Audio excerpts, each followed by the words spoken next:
Hi, my name is Luke Rowland, owner of Contemporary Concrete Solutions.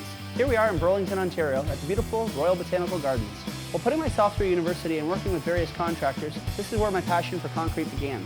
Pouring concrete walls, foundations, footings, subscribing to decorative concrete magazines is what led us to open Contemporary Concrete Solutions in May of 2007. Seeing stamped concrete, stamped driveways, patios, exposed aggregate, and then polished concrete floors.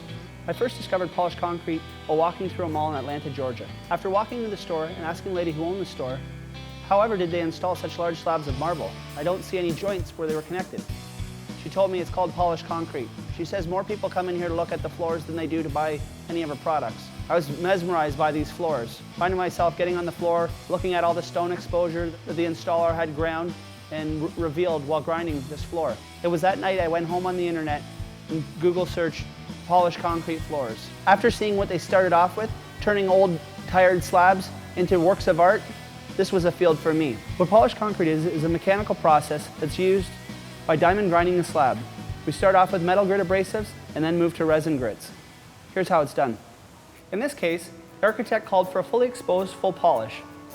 What this involves is starting off with a 20 grit, 35 grit, 55 grit, 80 grit, 150 grit, chemically densifying the floor, coming back, hitting with a 60 resin, 100, 200, 400, 800, 1500, 3000 grit. And this is how you achieve a full polished floor. It's important to understand that not all concrete floors are the same.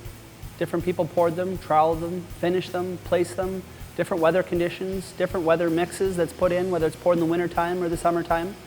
These will all affect different results in your concrete. For example, here at the Royal Botanical Gardens, the architect over-engineered the floor by putting excessive rebar with the hopes that the floor wouldn't crack. He didn't want to put engineered saw cuts in the floor. He wanted the floor to look seamless. However, you'll notice while looking at this floor, there is structural cracks. Managing expectations is key. It's important to understand that there's a human element to what we do.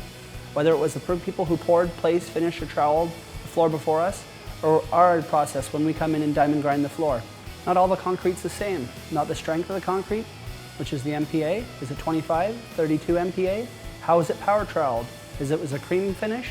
What was the slump? Was it a wet slump? Was it a dry slump? All this is varying factors in the finished result of your floor.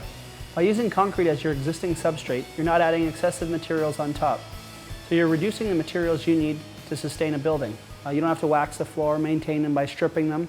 It's polished up. This slab here was done in 2008 and looks as good as the day we left. By using concrete as your existing substrate, this will help you achieve extra lead points. So it allows them to use a lot less light, the natural light that not only comes in through the roof, but the light reflectivity they're getting through their floors. The floor is chemically densified so it doesn't dust. By hiring a local contractor within 25 to 50 kilometers of your actual location, this also allows you to achieve lead points, and this is how they also achieve lead points on this job. Royal Botanical Gardens achieved LEED Gold accreditation on this project.